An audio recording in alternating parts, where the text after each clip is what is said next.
اور کیا کوئی اس قسم کی کوئی پلاننگ ہو رہی ہے, کوئی سوچ وچار ہے؟ یہ 400 ہوں, 600 ہوں اور 1000 ہوں, یہ 10 سال سے اسلام آباد میں یہ کام چلتا ہے. کبھی سندھ میں ڈاکوؤں کے حساب سے چلتا تھا جب الطاف حسین موجود تھے کہ جی اتنی بڑی جو مچھلیاں ہیں ان کے اوپر ہاتھ ڈال دیا جائے گا. کوئی چیز عامر ضیاء صاحب کے ساتھ بھولی تو نہیں ہوئی کہ وہ فلانے پتھارے دار ہیں فلانے, وہاں سے شروع ہوا نا. اور غوث علی شاہ نے لسٹیں دے دی, چودھری نثار نے اوپن کر دی, فلانا کر دیا. تو اب آپ کو ٹویٹ کی صورت میں آتا ہے کہ جی ایک سپریم کورٹ کے فیصلے کو پروڈکٹ کیا گیا ہے کہ جی یہ پرانا قانون واپس لا رہے ہیں. تو لے آئے سپریم کورٹ پہلے, مطلب اس میں کوئی حرج تو نہیں ہے.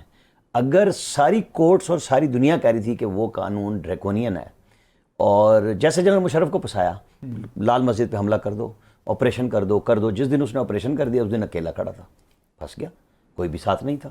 جن لوگوں نے اکسایا وہ بھی اس کے خلاف بول رہے تھے. یہ جو احتساب کے نام پہ پہلے کتنی دفعہ ہم دیکھ چکے ہیں, جنرل مشرف, چلے ہم بہت پرانے پہ نہیں جاتے, یہ پہلا احتساب شروع ہوا تھا احتساب کمیشن جسٹس مجدد مرزا نے, اور نجم سیٹھی اس وقت اسپیشل اسسٹنٹ بنے تھے ملک معراج خالد مرحوم کے. یہ احتساب کا جو نیا کھاتہ کھلا ہوا ہے, پھر یہ چلتا رہا, سیف الرحمان آ گئے, اس کے بعد نیب آرڈیننس آ گیا, نیب آرڈیننس کے اوپر کہ جی یہ 85 سے یہ بھی لاگو ہو گیا, فلانا ہو گیا. کیا نکلا؟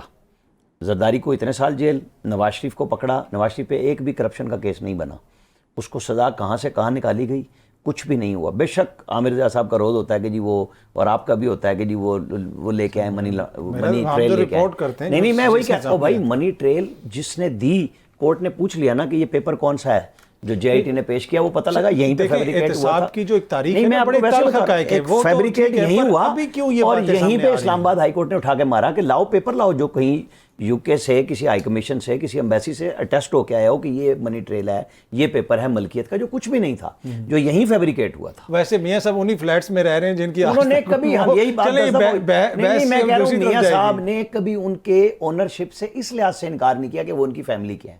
ان کے لیٹسٹ جو تھا وہ یہی تھا نا کہ پوتے نے اون کیا میاں شریف کے کہ میرے ہیں, اور الحمدللہ کہہ کے سب نے مذاق اڑایا.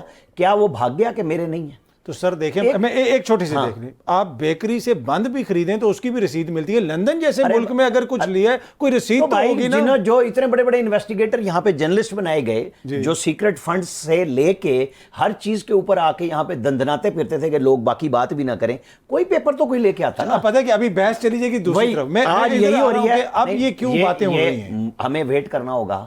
یہ بات تب سچ ہوگی جب سپریم کورٹ پورے قانون کو کالعدم قرار دے دے, جو آج کی ہیئرنگ میں بھی مجھے نظر نہیں آ رہا. وہ مسلسل کہہ رہے ہیں احتساب, وہ جو ریمانڈ ہے 90 دن بالکل ٹھیک ختم کیا, آپ نے ضمانت کا کانسیپٹ دیا بالکل ٹھیک کیا. اب ایک پوائنٹ پہ آ رہا ہے کہ یہ بیک ڈیٹ سے ہو سکتا ہے یا نہیں ہو سکتا. بیک ڈیٹ سے ہی مشرف نے بنایا تھا نا قانون, جب لاگو ہوا تھا وہ بھی 85 سے ہوا تھا, اب اگر ختم ہو رہا ہے تو وہ بھی 85 سے ہو رہا ہے.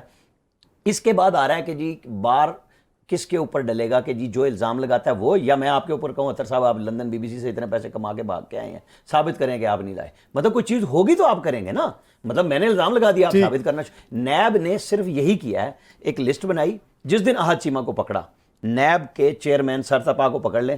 میں تو بہت مجبوراً مختصر کر رہا ہوں, بڑی مشکل سے لفظ روک رہا ہوں اپنے, کہ انہوں نے کہا اتنے ارب روپے کے اثاثے ہیں, اور جب ریفرنس گیا پورے گاؤں کے 39 لوگوں پہ 29 کروڑ روپے کا, اربوں روپے کے. یعنی جس شخص نے 10 لاکھ روپے اسلام آباد میں ایک فلیٹ کے جو ڈکلیئر کیا ہوا تھا کہ میں نے پہلی قسط پے کی ہے, پی ڈی کے طور پہ ایک پروجیکٹ کی مجھے تنخواہ ملی, میں نے وہاں دی, اس کو لکھا گیا کہ یہ 3 کروڑ روپے کا ہوگا. لہٰذا یہاں مسائل سے کوئی مسائل ہی وہی ہیں, یہاں بری ہوا وہ اس لیے ہوا کہ یہ ساری فیبریکیشن ہوتی تھی. آج بھی جو بات اداروں کی ہو رہی تھی, ادارے تب بنیں گے, یا تو آپ بالکل ٹھیک بات ہے کہ پیچھے صاف کریں کہ جی آج کے بعد یہ ادارے ہیں جو سب چیزوں کو قابو کریں گے.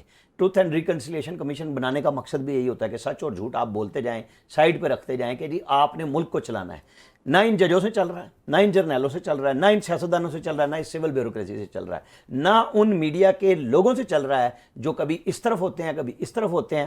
ہمارے پاس پینڈولم کی طرح گھومتے ہوئے بڑے بڑے نام روزانہ ٹویٹر پہ ذلیل ہو رہے ہیں جرنلسٹوں کے, کہ وہ کبھی ان کو لگتا ہے آج یہ آ رہا ہے, آج یہ حالت ہے. اپنی رائے رائے نہیں ہے, وہ باقاعدہ پروپیگنڈا کرتے ہیں, پیسے بناتے ہیں اس بات کے. یہ جو ڈس انفارمیشن پہ جو لوگ رو رہے ہیں, اچھا ابھی میں آپ کو بتاؤں, یہ وہ لوگ رو رہے ہیں جو پروپیگنڈا کا حصہ ہیں. بحث بڑی لمبی ہو جائے گی. بنیادی اس وقت بحث جو ہے وہ یہ ہے کہ یہ جو احتساب کی بات ہو رہی ہے, اس کو بہانہ بنا کے کیا الیکشنز کو ڈیلے کیا جا سکتا ہے یا نہیں کیا جا سکتا, یا کیا جانا چاہیے یا نہیں کیا جانا چاہیے؟ آپ اگر بریفلی مجھے یہ بتائیں. دیکھیں, فروری میں مڈ سے آگے الیکشن نہیں جائیں گے, ٹھیک ہے, یہ بات آپ ذہن میں رکھ لیں. پھر تو آپ کو ڈکلیئر کرنا پڑے گا وہ معاملہ جو ہائبرڈ میں ہے. ٹھیک ہے, آپ کو سامنے آنا پڑے گا کہ جی میرے عزیز ہم وطنوں, ہم بیٹھے ہیں, یہ مسئلہ نہیں حل ہوتا. آپ کو غیر سیاسی ہیں, غیر سیاسی کی بات نہیں میں کر رہا. آپ ان ہائبرڈ سسٹمز کے پیچھے مزید نہیں جا سکتے. یہ ملک چل ہی نہیں سکتا. اگر آپ نے فیسیلیٹیشن کونسل بہت اچھی نیت سے بنائی ہے, وہ تبھی چلے گی جب اس میں لوگوں کی ول شامل ہوگی.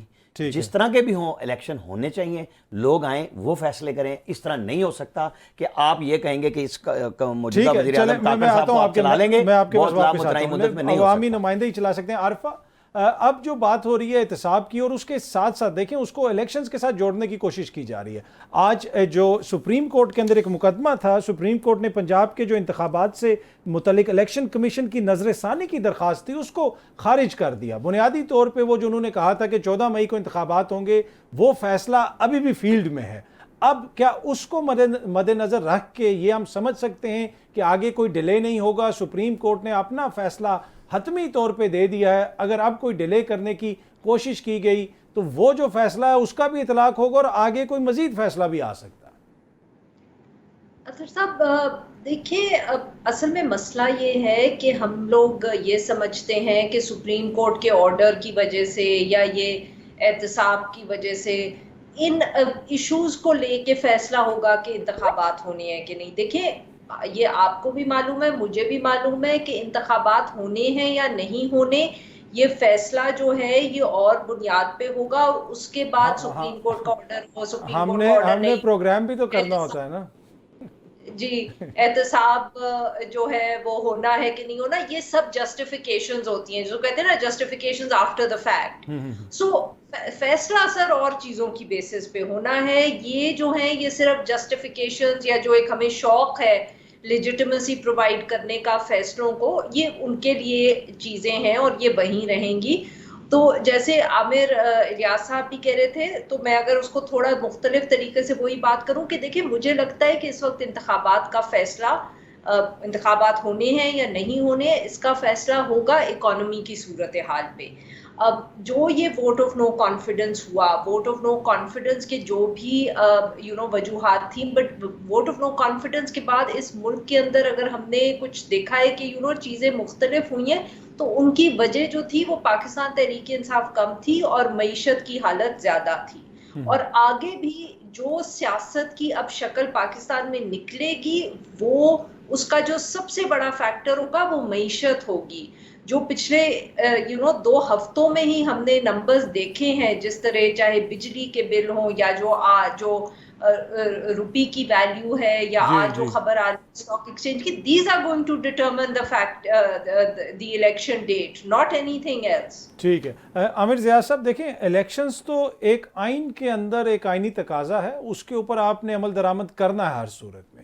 2 صوبوں کے اندر نہیں ہوا, آج سپریم کورٹ کے اندر وہ فیصلہ بھی آ گیا, درخواست بھی خارج کر دی گئی. اب اگین وفاق میں 90 روز میں انتخابات ہونے, ویسے اصولاً تو 60 روز میں ہو جانا چاہیے تھے, لیکن پی ڈی ایم کی حکومت نے 2 دن پہلے اسمبلی توڑ دی تاکہ 90 روز مل جائیں. اب چلیں 90 روز میں بھی کہا جا رہا ہے کہ کروا دیں, وہ بھی نہیں کہہ رہے ہیں کہ جی ہو سکتا ہے ہوں گے یا نہیں ہوں گے. اب آپ کو کیا لگ رہا ہے کہ یہ جو الیکشنز ہیں یہ 90 روز سے تو آگے جاتے ہوئے نظر آ رہے ہیں, اس سے آگے کتنا جا سکتے ہیں؟ یہ کہ ہمارے یہاں آئین کی بات تو تمام سیاسی جماعتیں کرتی ہیں, لیکن آئین پہ عمل جو ہوتا ہے وہ عموماً نہیں ہوتا. ایک تو یہ بات ہے. اچھا, اس میں ظاہر ہے کہ یہ جو ایک فیصلہ آ رہا ہے کہ جی سپریم کورٹ کا, جو آپ مجھے بتا رہے تھے کہ صوبے کے اندر جو انہوں نے اسی چیز کو برقرار رکھا کہ مئی میں ہونے چاہیے تھے, تو یہ تو ایک طرح کی تلوار لٹکا دی انہوں نے آج کے لیے اور آنے والے وقتوں کے لیے کہ جنہوں نے سپریم کورٹ کے فیصلے کی حکم عدولی کی. ایک تو یہ بات ہو گئی.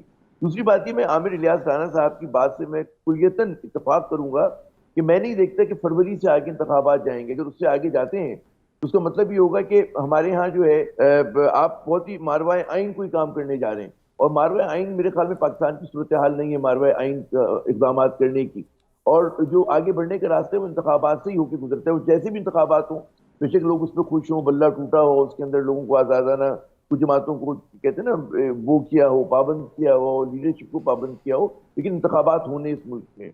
دوسری بات یہ کہ معیشت جو ہے وہ آپ آئسولیشن میں نہیں دیکھتے. ہماری معیشت کی خرابی کی بہت بڑی وجہ جو ہے ہمارا سیاسی عدم استحکام ہے. ابھی جو روپی انڈر پریشر ہے اس کی ٹھیک ہے، اور بھی فیکٹرز ہیں، لیکن ایک بہت بڑا فیکٹر جو ہے غیر یقینی صورتحال ہے. تو جب تک آپ اپنی سیاست کو صحیح نہیں کریں گے آپ کی معیشت بھی صحیح نہیں ہوگی. اور سیاست کو ٹھیک کرنے کے ایک ہی طریقہ انتخابات کرا لیں یا پھر میرے عزیز ہم وطنوں ہو جائے.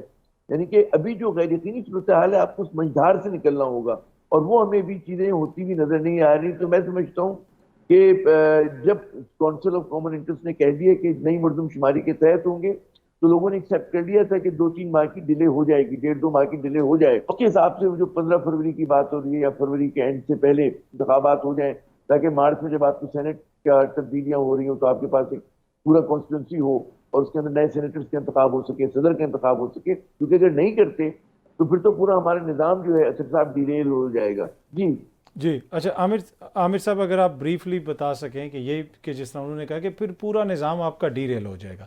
اب ایک تو رائے یہ ہے کہ فروری تک ہو جائیں گے، اس سے زیادہ ڈیلے نہیں ہوں گے، لیکن دوسری رائے یہ ہے، بہت سارے اب سینئر لوگوں نے یہ کہنا شروع کر دیا ہے کہ یار ہمیں لگتا ہے کہ معاملات جو ہے طول پکڑیں گے.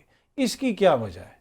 دیکھیں 2-3 چیزیں ہیں ان ساری گفتگو میں کہ پاکستان کے ہمارے لوگوں کے سامنے کوئی روڈ میپ واضح نہیں ہے. ایک روڈ میپ تھا 90 دن کا جو ہوتا ہوا نظر نہیں آ رہا. ایک روڈ میپ ہے جو جاتی ہوئی گورنمنٹ مردم شماری کو سائن کر کے چلی گئی، جس پہ آج یہ منافقین، میں ان کو کہہ رہا ہوں سیاسی جماعتوں کو، جنہوں نے عوامی نمائندے شہباز شریف کے ساتھ کھڑے ہو کے تصویر بنائی، وہ سارے منافق جماعتیں ہیں جنہوں نے یہ سائن کیا کہ اتفاق رائے سے مردم شماری کو، اور اس کے بعد ان کو 90 دن کی یاد آئی.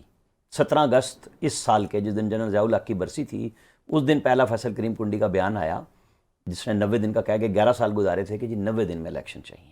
مجھے بتائیں آپ نے سٹیمپ کیا. اب اگلی بات آپ کو بتاؤں، یہ میں بالکل اپنی انفارمیشن پہ بتا رہا ہوں، اگر یہ الیکشن کسی نے ڈیلے کیے تو سب سے پہلا ریزائن یہ حلقہ بندیوں کے بعد وہ آئے گا چیف الیکشن کمشنر سکندر سلطان راجہ کا. اچھا، وہ اتنے سنجیدہ الیکشن کروانے کے لیے الیکشن اس انتخابی حلقہ بندیوں کے بعد ڈیلے ہونے کی بات آئی تو میں آپ کو یہ بات پریڈکٹ کر رہا ہوں. اور کل یا پرسوں آپ کو کوئی بڑا کارنامہ نظر آئے گا سندھ کے اندر کہ سندھ کے چیف سیکرٹری 2 دفعہ سمریاں بھیج چکے ہوئے ہیں تمام افسروں کے تبادلوں کی، اور جو چیف منسٹر صاحب لگے ہیں اور جنہوں نے لگایا ہے، جو ایک ہی ہاؤس ہے نا کراچی میں سب کا بڑا ہاؤس، وہ وہاں سمریاں لے کے پہنچ جاتے ہیں کہ جناب کیا کرنا ہے. وہ ایک بھی افسر نہیں بدلا. لہذا ابھی پرسوں رات ایک آرڈر گیا ہے کے پی کے چیف سیکرٹری کو بدلنے کا، چیف الیکشن کمشنر کا، اور ایک خط گیا ہے چیف منسٹر کو کل یا پرسوں کی تاریخ میں کہ آپ بدلیں افسر، کیونکہ ہم نے تمام افسران پھر اس کے بعد ڈی آر او لگانے ہیں، اے آر او لگانے ہیں، کیا کیا کچھ کرنا ہے. الیکشن کمیشن نے یہ خط لکھ دیا ہے تمام حجت کا. اس کے بعد ایک نیا آئینی طور پہ نیا لیٹر جائے گا کہ یہ کام یہ گورنمنٹ کرنے کے قابل نہیں ہے جو چیف منسٹر کی صورت میں ہے. یہ آپ کو سندھ کے اندر ایک اور نظر آئے گا. چیف الیکشن کمشنر کیوں ریزائن کریں گے؟ اگر یہ دیکھیں 90 دن کی بات پہ مطلب وہ اتنے سنجیدہ ہیں، ان کی خواہش ہے کہ یہ حلقہ بندیاں مکمل ہو جائیں گی نا، اس کے بعد اگر یہ پریشر آئے گا نا تو آپ کو میں پریڈکٹ کر رہا ہوں نا، کوئی کسی کا بیان نہیں دے رہا، وہ نہیں بیٹھیں گے اس سیٹ پہ کہ جی پھر تو دیکھیں بیٹھے ہوئے انہوں نے تو کب سے انتخابات کروانے تھے، 2 صوبوں میں نہیں کروانے. بات کہہ رہا ہوں باقی آپ کریں. سوری عارفہ، آپ کچھ ایڈ کرنا چاہ رہی تھی؟ میں کہہ رہی تھی کہ سر لگتا ہے کہ چیف الیکشن کمشنر صاحب نے نا ریسنٹلی آئین پڑھ لیا ہے. جب پنجاب اور کے پی میں جو 6 مہینے گزرے تب ان کو معلوم نہیں ہوگا کہ 90 دن میں الیکشن کروانے ہیں. اب انہیں پتا چل گیا ہے، being a man of integrity he is going to act on it. نہیں، وہ سیکیورٹی اور فنڈز نہیں تھے، وہ تو بڑے سنجیدہ تھے. انہوں نے تو بیلٹ پیپر وغیرہ بھی چھپوا لیے تھے اور پریکٹس وغیرہ بھی کرتے رہے اپنا بھی ووٹ ڈالنے کی. ہمیں اس طرح کی اطلاعات بھی آئی ہیں، لیکن مسائل ایسے تھے کہ انتخابات نہیں ہو سکے. عارفہ، آج ہی آپ کے ادارے ڈان نے ایک سرخی لگائی ہوئی تھی انگریزی میں کہ بلڈ بات، اور وہ بات کر رہے تھے پاکستان کے سٹاک ایکسچینج کی. اگر اس وقت آپ معیشت کی حالت دیکھیں تو مختلف جگہوں سے جو خبریں آ رہی ہیں، ڈالر کا ریٹ آپ کی تاریخ کی بلند ترین سطح پہ پہنچ چکا ہے، باقی جو حالات ہیں وہ بھی ہمارے سامنے ہیں. یہ جو معیشت کی حالت ہے یہ کس حد تک سیاسی استحکام اور جو موجودہ سیاسی ماحول ہے اس کے ساتھ جڑی ہوئی ہے یا پھر اس کا اس سے قطعاً کوئی تعلق نہیں ہے؟ وہاں پہ ہم جو مرضی کرتے رہیں، سیاسی استحکام آ بھی جائے تو معیشت کو جب تک ہم نہیں سنبھالیں گے حالات بہتر نہیں ہوں گے۔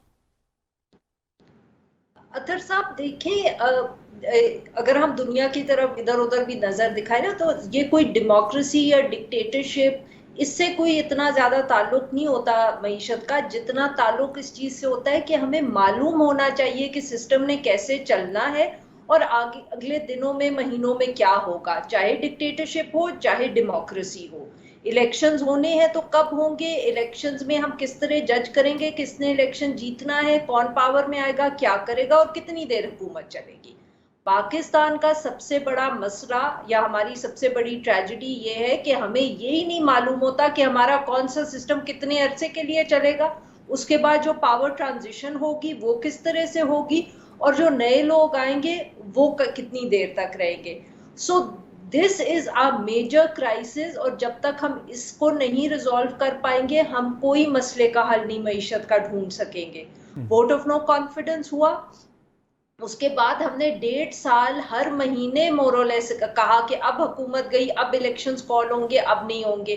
اس کے بعد اب وہ حکومت گھر چلی گئی ہے، پارلیمنٹ نے مدت مکمل کر لیا، اب کسی کو یہ نہیں معلوم کہ الیکشنز ہوں گے تو کب ہوں گے، اور الیکشنز جب ہوں گے تو اس کے اندر کون اس کے بعد حکومت بنائے گا، کیونکہ لوگ اگر کچھ چاہتے ہیں تو کچھ اور کوئی اور جو ہے وہ کچھ اور چاہتا ہے۔ تو دیکھیں جب تک یہ ہم کنفیوژن نہیں ایڈریس کریں گے نا سر، تو تب تک ہمارے ملک میں کوئی استحکام نہیں آئے گا۔ میں بہت، اگر آپ مجھے اجازت دیں تھوڑا سا وقت، کہ جو مغل سلطنت تھی نا اس کے اندر بھی چاہے وہ وائلنس پہ بیس تھا، بٹ ان کا بھی ٹرانزیشن کا نا ایک رول تھا کہ بادشاہ کا وہ بیٹا بادشاہ بنتا تھا جو باقی سب کو مار دیتا تھا، اور اس کے بعد وہ ایک ایک کو ختم اس لیے کرتا تھا کہ اسٹیبلٹی رہے گی، کوئی چیلنج نہیں کر پائے گا۔ تو however violent it was a way to manage the transition of the system۔ ہمارے ہاں بدقسمتی یہ ہے کہ ہمیں نہیں معلوم کہ یہ ٹرانزیشن کیسے ہوگی۔ عامر ضیاء صاحب، کہا جا رہا تھا کہ آئی ایم ایف سے جب ہمارا پروگرام ہو جائے گا، ڈیل ہو جائے گی، اور پھر ہوئی بھی، اور ہم نے دیکھا کہ بہت سارے لوگوں نے اس کا کریڈٹ بھی لیا، پریس کانفرنسز ہوئی، اور یہ بھی کہا گیا کہ اس کے نتیجے میں ڈالر کا جو ایک طرح سے اس میں استحکام آئے گا، لیکن اس وقت ڈالر 305 روپے تک پہنچ چکا ہے، آپ کی سرکاری جسے مارکیٹ کہہ سکتے ہیں یا انٹر بینک جسے کہہ سکتے ہیں اس میں۔ تو کیا وجہ ہے کہ آئی ایم ایف سے ڈیل ہونے کے باوجود ہم لوگ ڈالر کے اندر وہ استحکام یا اس کا ریٹ نیچے آتا ہوا نہیں دیکھ رہے؟ سر جو آپ نے پہلا سوال کیا تھا نا عرفہ سے، وہ تھا کوسچن آف دا مومنٹ تھا، اور اسی سے جڑا ہوا یہ والا سوال بھی کہ ہمارے یہاں جو ہے روپیہ میں عدم استحکام کیوں ہے۔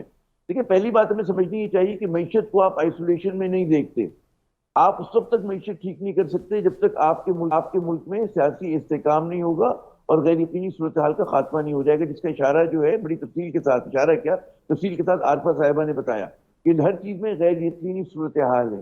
اچھا جہاں پر یہ غیر یقینی صورتحال ہے کہ جی ہمارا روڈ میپ جو ہے واضح نہیں ہے، الیکشن کب ہوں گے، کیسے ہوں گے، کیا تمام جماعتوں کو اس میں انتخابات لڑنے دیا جائے گا، اس کے ساتھ ساتھ ایک تاثر یہ کہ جی اس ملک میں جبر کی بھی ایک فضا ہے، اور یہاں پر جو ہے استحصال بھی بہت زیادہ ہو رہا ہے۔ یہاں پر جو ڈسیڈنٹ وائسز ہیں وہ چاہے کسی بھی شکل میں ہوں، وہ چاہے لسانی ہوں، چاہے فرقہ وارانہ ہوں، چاہے وہ سیاسی جماعت اس کے اوپر ہوں، سیاسی اس کا بیک گراؤنڈ ہو، وہ تمام کے تمام جو ہے ان کو جس طرح ان کا ٹریٹمنٹ ہو رہا ہے، اور اس کے اندر بھی جو ہے لوگوں کو لگ یہ رہا ہے کہ جی وہاں پر بھی قانون کے مطابق جو ہیں چیزیں نہیں ہو رہی ہیں، پسند یا ناپسند کے اوپر ہو رہی ہیں۔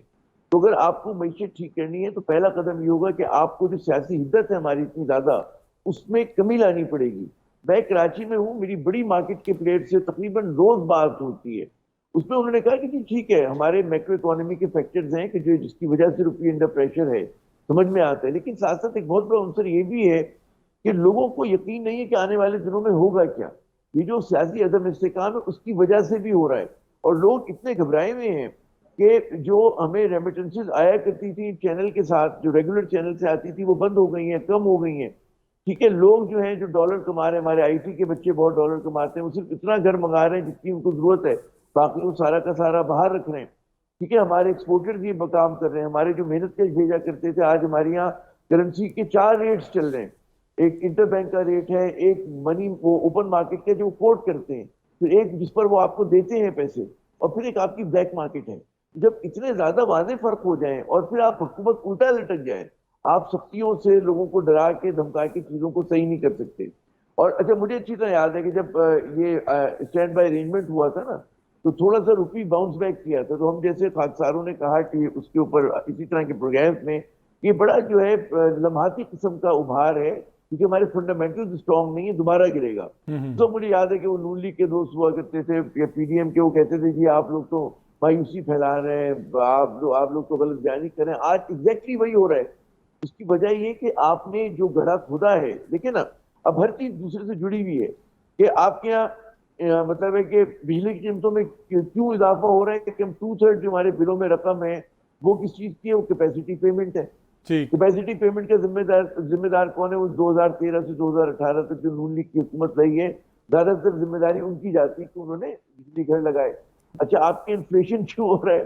ٹھیک ہے، اس کی وجہ ہے کہ آپ کے کاسٹ آف پروڈکشن بڑھ گئی ہے. ٹھیک ہے، آپ کے جب 22% وہ انٹرسٹ ریٹ ہوگا، لیبر ملا کے 25-26% ہوگا، کہاں سے دھندا ہوگا؟ تو ہماری انڈسٹری آہستہ آہستہ بند ہو رہی ہے، لوگ بے روزگار ہو رہے ہیں. ہم ایک ایسے گڑھے میں گر گئے اسد صاحب کی جس سے نکلنا آنے والے ہفتوں مہینوں میں ناممکن ہو جائے گا اگر ہم نے فوراً جنگی بنیادوں پر ہمارے فیصلہ سازوں نے اقدامات نہیں کیے. اور پہلی شرط یہ ہوگی، میں پھر دہراؤں گا، کہ آپ پولیٹیکل ٹیمپریچر کو لوور کریں، سیاسی حدت میں کمی کریں، اور آپ جو ہے ایک روڈ میپ دیں، جس کی بھی عارفہ بھی بات کری تھی. آپ بتائیں کہ جی الیکشن ہونے یا نہیں ہونے. اگر الیکشن ہونے تو تاریخ کا پھر اعلان کر دیں، تاکہ ہم جیسے لوگ اسپیکولیٹ کریں 15 فروری کو ہوں گے جی، مارچ میں ہوں گے، کب ہوں گے آخر، یا نہیں ہونے تو نہیں ہونے. ٹھیک ہے، ہم اس طرح کا ذہن سازی کر لیں گے. جی عارفہ، اب دیکھیں چینی کے حوالے سے بھی اس طرح کی خبریں آ رہی ہیں کہ چینی کی قیمت میں مزید اضافہ ہو سکتا ہے. اگر سرپلس چینی ختم ہو گئی اور ہمیں تمام چینی امپورٹ کرنی پڑی تو چینی فی کلو 220 روپے تک جا سکتی ہے. پی ایس او کے حوالے سے بڑی پریشان کن خبریں آ رہی ہیں. لیکن اس سارے ماحول کے اندر جو عامر صاحب نے بھی بات کی، آپ نے بھی پہلے بات کی کہ ماحول کو تھوڑا سا ہمیں کام ڈاؤن کرنا پڑے گا، اس طرح کے اقدامات کرنے پڑیں گے تاکہ ایک طرح سے کانفیڈنس آئے عام بندے کو بھی اور مارکیٹ کے اندر بھی. لیکن اس ساری صورتحال کے باوجود جو کچھ ہو رہا ہے، ڈالر اوپر جا رہا ہے، اکانومی کی جو حالت ہے وہ ہمارے سامنے، عوام سڑکوں پہ ہے، بجلی کے بل وہ پے نہیں کر پا رہے. لیکن دوسری طرف ہم دیکھتے ہیں کہ وہ جو ٹرین جو ہے جو سٹریٹ اوے ایک دیوار کی طرف جا رہی ہے، وہ جاتی جا رہی ہے اور اس کی رفتار میں تیزی آتی جا رہی ہے. مخالفین کے خلاف کیسز بھی ہو رہے ہیں، ان کے خلاف کارروائیاں بھی ہو رہی ہیں، کسی کو جہاز سے روکا جا رہا ہے، کسی کے اوپر کوئی کیس کیا جا رہا ہے. تو یہ ریئلائزیشن ہے دوسری طرف بھی، یا آپ سمجھتی ہیں کہ نہیں کوئی ریئلائزیشن نہیں ہے، اسی طرح بس چیزیں چل رہی ہیں؟ جی اطہر صاحب، یہ آپ نے مجھ سے پوچھا ہے یا عامر ریاست؟ جی عارفہ صاحبہ آپ سے پوچھا یہ میں نے. جی سر، اب کاش کہ مجھے معلوم ہوتا کہ دوسری سائڈ کیا سوچ رہی ہے. I am not one of those lucky ones who has much access. Sir but realisation ہونی چاہیے. میں اب تجزیہ ہی دے سکتی ہوں کہ اگر ہم عارفہ، میرا دوسری سائڈ سے میری مراد تھی کیمرے کی دوسری سائڈ، یعنی آپ اس طرح بیٹھی ہوئی ہیں، آپ میری مراد تھی کہ وہ والی سائڈ، یعنی کہ مجھے معلوم ہے کہ نہیں؟ نہیں مطلب بس وہ اب آپ کو بھی معلوم ہے اور مجھے بھی معلوم ہے اور سب کو معلوم ہے. وہی تو میں آپ سے کہہ رہی ہوں نظر، کاش کہ مجھے بھی اتنا ایکسس ہوتا، کاش مجھے بھی معلوم ہوتا کہ کیا سوچ ہے وہاں. پر کیا کہہ سکتے ہیں سر ہم. بٹ اطہر صاحب، ہم اتنا تو ہم کہہ سکتے ہیں کہ یہ کیسے ہو سکتا ہے کہ ان کو ریئلائزیشن نہ ہو، اگر ہم سب یہ دیکھ رہے ہیں. ہم سب پاکستان میں ہی رہتے ہیں سر. اب ہم سب کی زندگیوں پہ فرق پڑ رہا ہے، اور سب کو یہ احساس ہونا چاہیے کہ ہم کس طرح اس ملک کو چلائیں گے اگر یہ ہم مسئلے ایڈریس نہیں کریں. اچھا آپ sorry Arifa, sorry to cut you, آپ کو لگتا ہے کہ ہم سسٹین کر پائیں گے جتنا بوجھ عوام کے اوپر پڑ رہا ہے؟ نہیں سر، بالکل سسٹین نہیں کر پائیں گے. دیکھیں آپ، یہ جو اب 2-3 طریقے ہیں نا اس کو دیکھنے کے اطہر صاحب. دیکھیں ایک تو چیز یہ ہے کہ ہم یہ سوچتے ہیں کہ برڈن اگر لوگوں کے اوپر بڑھتا چلا جا رہا ہے تو ایٹ لیسٹ وہ لوگ مظاہرے نہیں ہو رہے، وہ سڑک پہ نہیں نکل رہے، یا ریاست کے خلاف، حکومت کے خلاف اس طرح کا سوشل اپہیول نہیں ہے کہ ہر شہر کے اندر احتجاج ہو رہا ہے یا سڑکیں بند کی جا رہی ہیں، تو ہم کہیں کہ اس سے فرق نہیں پڑتا. مگر دیکھیں پوسٹ کلونیل سٹیٹس کے اندر شاید اس قسم کا جو آرگنائز پروٹیسٹ ہے وہ بہت مشکل ہوتا ہے کرنا. ہم دنیا بھر میں دیکھ رہے ہیں, آپ مڈل ایسٹ میں دیکھ رہے ہیں جہاں بہت مسائل ہیں, معاشی مسائل جیسے کہ ہمارے ہاں ہیں, وہاں آرگنائز پروٹیسٹ آپ کو نہیں نظر آئے گا. بٹ سر اور کیا ہوتا ہے, ہوتا یہ ہے کہ آپ کی اس وقت جو کرائم کی سچویشن ہے وہ ہر شہر کے اندر بد سے بدتر ہوتی چلی جا رہی ہے. روز ٹیلی ویژن پہ ہم دیکھتے ہیں.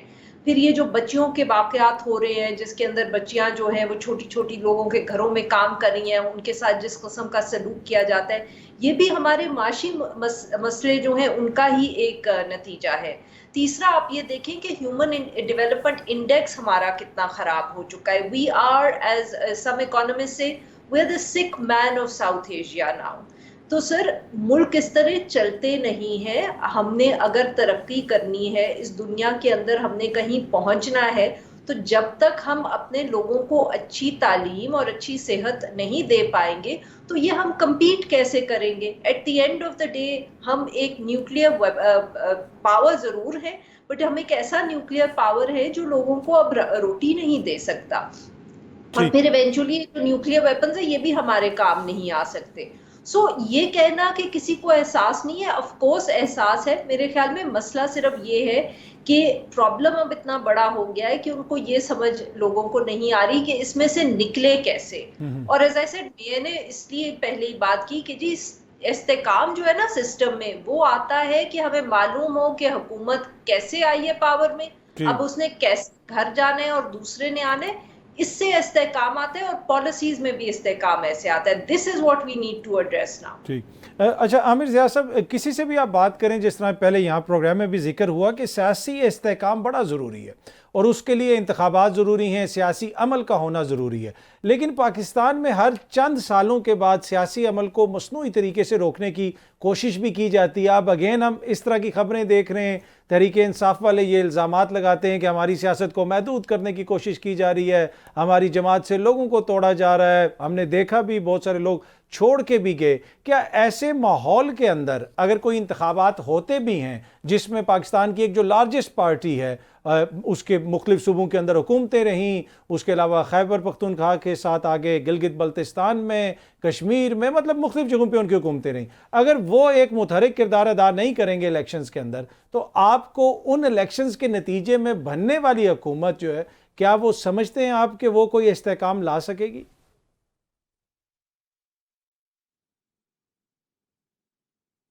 بات ہی کہ انتخابات اس طرح ہوئے کہ جس میں تمام پولیٹیکل پارٹیز کو ریگارڈلیس آف دیئر آئیڈیالوجی اور جو بھی ہے, اس جب تک آپ کھل کے کھیلنے کی اجازت نہیں دیں گے تو اگلے انتخابات بھی آپ کے متنازع ہو جائیں گے, اور وہ جو ٹیڑھا پن ابھی ہم محسوس کریں وہ اور زیادہ ٹیڑھا پن ہو جائے گا.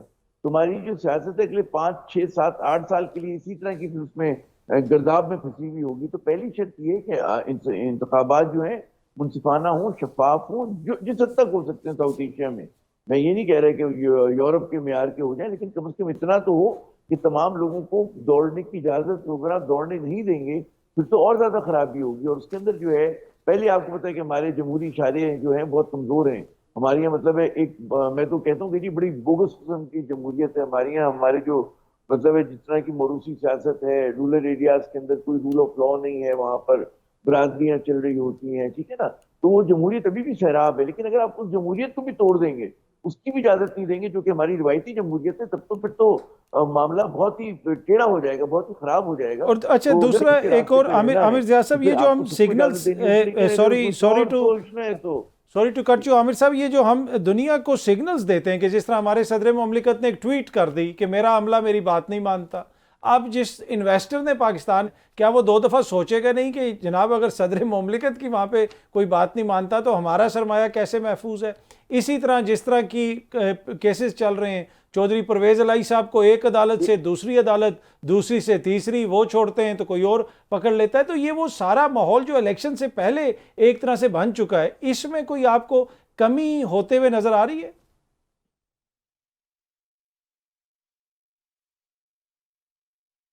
یہ آپ نے بڑی اہم بات کی ہے صاحب. بات یہ ہوتی ہے کہ جو سرمایہ کار ہوتا ہے, چاہے اندرونی ہو چاہے بیرونی ہو, وہ سب سے پہلے دیکھتے ہیں کہ وہ ہے یا نہیں ہے. اور اگر اس کے سامنے اشارے یہ آ رہے ہوں گے کہ جی آئین کی آپ بنیادی باتوں پہ عمل نہیں کرتے, انتخابات وقت پہ نہیں کراتے, آپ کی جو عدالت فیصلے دیتی ہے اس پہ عمل درآمد نہیں ہوتا, جو آپ کا صدر ہے وہ مجبور ہے، آپ کا وزیر اعظم مجبور ہے، آپ کا وزیر اعلیٰ مجبور ہے، تو پھر تو ظاہر ہے وہ ایک بار کیا وہ 10 مرتبہ سوچے گا، اور ہو سکتا ہے کہ نہ آئے وہ، پھر اگر آئے گا تو بہت ہی کوئک گینز کے لیے آئے گا، بڑے اسپیکولیٹو طریقے سے آئے گا، اور پھر بےایمانی سے آئے گا، وہ بےایمانی کے راستے نکل جائے گا وہ. تو یہاں پہ اگر آپ کو مضبوط بنیادوں پہ آپ دیکھیں نا، بڑی ایک پیراڈاکس ہے یہ کہ ابھی اگر آپ رزلٹ دیکھیں کمپنیز کے، بینکس کا جو وہ ہے مطلب منافع یہ ملٹی نیشنل کمپنیز کا بہت بلند ہے. انہوں نے 100 200 300% تک منافع کیا ہے. جو لوگ یہاں پر ہیں they are reaping the benefit, اور اس کی وجوہات ہیں کہ کیپٹیو مارکیٹ ہے، 24 کروڑ کا ملک چھوٹا ملک نہیں ہوتا، لیکن ہم جو بھی وہ لوگ چیزیں بنا رہے ہیں وہ ڈومیسٹک مارکیٹ کے لیے بنا رہے ہیں. اور جو بات یہ تھی کہ اگر آپ کو ایک گلوبل ریس میں آنا ہے تو آپ کو ہائی اینڈ کا سرمایہ کاری کرنی ہوگی کہ آپ کی پروڈکشن ویلیو ایسی ہو کہ آپ ایکسپورٹ بھی کر سکیں، آپ استحکام لا سکتے ہیں. وہ کبھی بھی سرمایہ کار آ کے لانگ ٹرم کا اس ملک میں نہیں آئے گا اگر وہ دیکھے گا کہ یہاں پہ قانون کی حکمرانی نہیں ہے. جی تک ٹھیک ہے. عارفہ صاحبہ آپ نے سنا عامر صاحب بھی جس طرح کہ جب تک کانفیڈنس نہیں آئے گا، اور کانفیڈنس دینے کے لیے چاہے انویسٹر ہو، چاہے آپ کا مقامی شہری ہو یا مقامی مارکیٹ میں بیٹھا ہوا کوئی بزنس مین ہو، اس کو آپ نے ایک طرح سے اعتماد دینا ہے، اور وہ آتا ہے جب ایک عمل کے اندر یا جو بھی آپ کا نظام چل رہا ہے اس میں تسلسل بھی ہو، اور پھر اس میں چیک اینڈ بیلنسز بھی ہوں. اب یہ اگر ہو کہ 2 صوبوں میں انتخابات ہونے ہیں وہ وقت پہ نہ ہوں، اب سینٹر میں دوبارہ وہ بحث چھڑ گئی، اگر 2 صوبوں کے اندر وقت پہ انتخابات ہو جاتے تو آپ کیا سمجھتی ہیں کہ اس وقت سچویشن تھوڑی سی ڈیفرنٹ ہوتی، یا قطع نظر ہو جاتے یا نہ ہوتے اسی قسم کی صورتحال کا ہمیں سامنا ہونا تھا؟ دیکھیں اطہر صاحب، میرے خیال میں اگر باقی ساری چیزوں میں تبدیلی نہ ہم لاتے تو پھر شاید ان الیکشنز کی وجہ سے اوورآل صورتحال معیشت کے حوالے سے تو بالکل تبدیل نہ ہوتی، میں یہ ضرور کہوں گی. کیونکہ وہی بات کہ ہمیں عادت پڑ گئی ہے پاکستان میں کہ ہم ہر چیز کو نا آئسولیشن میں دیکھتے ہیں، کہ یہ انتخابات ہو جائیں یا ہم احتساب کا عمل چلا لیں، کبھی ایک کے خلاف کبھی دوسرے کے خلاف، کبھی ایک جماعت کے یا ایک لیڈر کے خلاف کبھی دوسرے کے خلاف، اور ہم سمجھتے ہیں کہ باقی معیشت جو ہے وہ اس سے الگ ہوگی. ایک دفعہ کورٹ کا آرڈر مان لیں، دوسری طرف دفعہ نہ مانے، معیشت اس سے الگ ہوگی، سسٹم اس سے الگ ہوگا. ہر چیز کا ایک دوسرے سے تانا بانا جو ہے وہ جڑا رہتا ہے. وہی والی بات ہے کہ جو ایک پالیٹی ہوتی ہے یا ایک ریاست ہوتی ہے اور اس کی سیاست، وہ اسی طرح ہوتی ہے جیسے ہمارا ایک انسان کا جسم ہے، اس کے ایک حصے میں بیماری جو ہے وہ صرف اس حصے میں نہیں رہتی ہے، وہ ہر جگہ چلی جاتی ہے، ہر جگہ مسائل ہو سکتے ہیں آپ کے. تو یہ جب تک ہم سمجھیں گے نہیں نا کہ ہم نے ایک پورے سسٹم کو ٹھیک کرنا ہے، یا اگر ہم نے معیشت چلانی ہے تو then the economy has to come first on every issue، اور ہم نے ہر چیز کو اس نظریے سے دیکھنا ہے کہ اس کا یہ جو ہم فیصلہ کر رہے ہیں یہ ہم جس بھی وجہ سے کریں اس کا اکانومی پہ کیا اثر ہوگا. اس کے اندر چاہے ہم ایکسٹریمزم کے ایشو کو دیکھیں، چاہے ہم الیکشنز کے ایشو کو دیکھیں، چاہے ہم سسٹم آف گورننس کو دیکھیں، everything is linked to the fact. کوئی انویسٹر جو ہے وہ یہاں نہیں آئے گا اگر ہم یہ جو استحکام ہے اور ایک جو انسرٹنٹی ہے اس کو ایڈریس نہیں کریں گے. سو یہ ایک چیز کو صرف ایک الیکشن کو یا ایک اس ایشو کو ہم حل بھی کر لیں گے نا تو باقی ہمارے مسائل حل نہیں ہوں گے. یہ وہ والی بات ہے جو کہتے ہیں جی ہم ٹورزم کر لیں گے کیونکہ ہمارے پاس پہاڑ بڑے اچھے ہیں. بھائی پہاڑ دیکھنے کوئی نہیں آئے گا جب تک 15,000 اور چیزیں نہیں ہوں گی، اور کہانی شروع ہوگی کہ ویزا کسی کو کتنی آسانی سے ملتا ہے. ٹھیک ہے. کم عمر گھریلو ملازمین پر جب تشدد کے واقعات سامنے آتے ہیں تو میڈیا بھی اس کو رپورٹ کرتا ہے، ایک بحث بھی ہوتی ہے، لیکن بنیادی کوشچن یہ ہے کہ کم عمر بچوں کو گھروں میں نوکریاں کیوں دی جاتی ہیں. اس پہ مختلف قسم کی توجیہات پیش کی جاتی ہیں، مختلف مفروضے آپ سنتے ہیں. اس حوالے سے کچھ تفصیلات ہم آپ کے ساتھ شیئر کرنا چاہتے ہیں کہ مفروضے کیا ہیں اور حقائق. دیکھیں، ایک مفروضہ یہ ہے کہ ہم غریب بچوں کو نوکریاں دے کر معاشرے میں غربت کم کرتے ہیں، لیکن حقیقت کیا ہے؟ حقیقت یہ ہے کہ بچوں کو عام طور پر معمولی تنخواہ ادا کی جاتی ہے اور بعض اوقات انہیں اپنے والدین کے قرضوں کی ادائیگی کے لیے رکھا جاتا ہے. تعلیم تک کوئی رسائی نہیں ہوتی. اسی طرح ایک اور مفروضہ یہ ہے کہ مالکان اپنے گھر میں مزدوری کرنے والے بچوں کو کوئی مشکل کام نہیں دیتے. ملازم بچے مالکان کے بچوں کے ساتھ کھیل سکتے ہیں اور وہ تمام کھلونے، آسائشیں استعمال کر سکتے ہیں جو ان کے اپنے والدین ان کو نہیں دے سکتے. لیکن حقیقت کیا ہے؟ حقیقت یہ ہے کہ یہ بچے مالکان کے بچوں کے ساتھ کھیلنے کے بجائے ان کی دیکھ بھال کرتے ہیں. بچوں کو ایسی ذمہ داریاں دی جاتی ہیں جو ان کی عمر کے لیے موزوں نہیں اور انہیں سنگین امتیازی سلوک کا سامنا ہوتا ہے.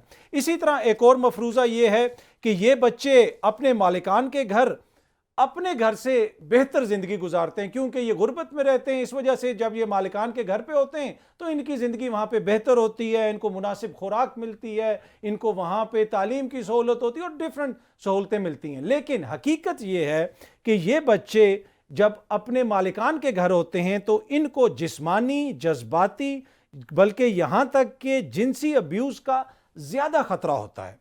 اور اسی طرح مشقت کے دوران وہ جل سکتے ہیں, ان کو کوئی چوٹ لگ سکتی ہے, وہ بھاری چیزیں اٹھاتے ہیں, گیس کے آلات استعمال کرتے ہیں اور اسی طرح دیگر بھی ایسی چیزیں یا ایکوپمنٹ ہوتا ہے جس کو وہ استعمال کرتے ہیں جس کی وجہ سے ان کی سیفٹی خطرے میں پڑ سکتی ہے. ان بچوں کو اپنے خاندان سے طویل عرصے تک دور رکھا جاتا ہے اور اسی طرح کے بہت سارے واقعات پیش آتے ہیں کہ جناب بچہ ایک شہر میں ہے, ماں باپ دوسرے شہر میں, نہ وہ مل سکتے ہیں نہ وہ جا سکتے ہیں. تو بہت سارے ایسے واقعات ہوتے ہیں. اب بچوں کے ساتھ بدسلوکی, تشدد, یہاں تک کہ مارے جانے کے کئی واقعات یہ ظاہر کرتے ہیں کہ جو چائلڈ ڈومیسٹک لیبر ہے یہ ایک بہت بڑا مسئلہ ہے اور یہ بچوں کے لیے نقصان دہ ہے. اس حوالے سے جس طرح میں نے پہلے بھی عرض کی کہ میڈیا رپورٹ بھی کرتا ہے, کچھ تفصیلات ہم نے بھی اکٹھی کی ہیں. حالیہ برسوں میں جو واقعات رپورٹ ہوئے, اگر آپ دیکھیں 2017 میں ایک 9 عمر گھریلو ملازم اختر حسین کو اس کے مالکان نے تشدد کا نشانہ بنایا جس سے بچہ انتقال کر گیا. اس کا مالک ایک بااثر شخص تھا جسے اختر کے والدین کے ساتھ ڈیل کے بعد عدالت نے بری کر دیا. اسی طرح اگر آپ دیکھیں 2018 میں 10 سالہ گھریلو ملازمہ طیبہ کو سیشن جج اور ان کی اہلیہ نے جھاڑو غائب ہونے پر مبینہ طور پر سنگین طریقے سے تشدد کا نشانہ بنایا, اس کے ساتھ وحشیانہ سلوک کیا, اس کو قید میں رکھا. اور اگر ایک اور واقعے کی طرف آپ دیکھیں تو 2019 میں یہ واقعہ پیش آیا. لاہور میں ایک امیر خاندان کے ہاں 16 سالہ ملازمہ عظمیٰ مردہ پائی گئی تھی.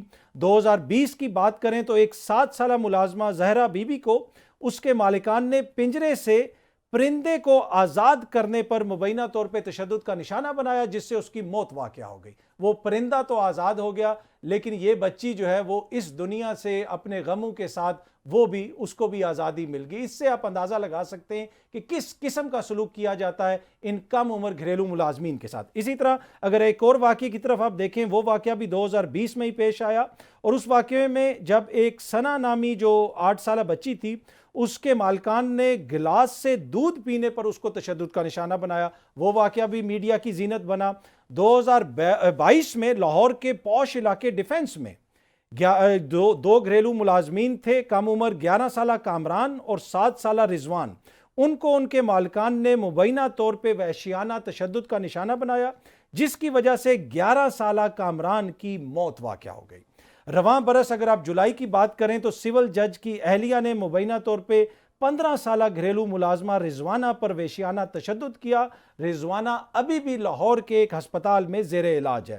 چند دن قبل سندھ کے علاقے رانی پور میں 10 سالہ فاطمہ کو مبینہ طور پر اس کے پیر کی جانب سے زیادتی اور تشدد کا نشانہ بنا کر قتل کر دیا گیا. اور گزشتہ روز بھی ہم نے دیکھا کہ ایک اور واقعہ سامنے آیا اور اس واقعے کے اندر بھی ایک گھریلو ملازمہ کو تشدد کا نشانہ بنایا گیا. اب یہ مختلف واقعات کی تفصیلات ہم نے آپ کے ساتھ شیئر کی. اب بڑا کوشچن یہ ہے کہ اس طرح کے واقعات کیوں بار بار پیش آتے ہیں؟ کیا اس حوالے سے کوئی قانون پاکستان میں موجود نہیں ہے؟ یقین کیجئے پاکستان میں ہر قسم کا قانون موجود ہے. یہاں پہ قانون سازی کے ساتھ ساتھ قانون کے اوپر عمل درآمد کروانے کی بھی ضرورت ہے. اور یہ جو مسئلہ ہے یہ بنیادی طور پہ معاشرتی رویوں کا مسئلہ ہے. بہت ساری جگہوں پہ آپ بھی دیکھتے ہوں گے پوش ریسٹورنٹس کے اندر, مہنگے مہنگے سٹوروں کے اندر کہ کوئی ایک فیملی بیٹھی ہوئی ہے یا کھڑی اور ساتھ انہوں نے دیکھا, آپ دیکھیں گے کہ ایک چھوٹی سی ملازمہ ساتھ کھڑی ہے جس نے ان کا بچہ اٹھایا ہوا ہے. اور وہ اس کے والدین بار بار ملازمہ سے پوچھ رہے ہیں کہ بچہ ٹھیک ہے. اپنے بچے کی اتنی فکر لیکن دوسرے کے بچے کی کوئی فکر نہیں. اسی طرح بہت سارے گھروں میں آپ جاتے ہوں گے, میں جاتا ہوں, جہاں پہ ہمیں کم عمر گھریلو ملازمین نظر آتے ہیں. کیا ہمیں ان سے کوشچن نہیں کرنا چاہیے؟ جب تک ہم اپنے معاشرتی رویے نہیں تبدیل کریں گے یہ مسئلہ کبھی بھی حل نہیں ہو سکتا. ہم کیسا انسانوں کا معاشرہ ہیں,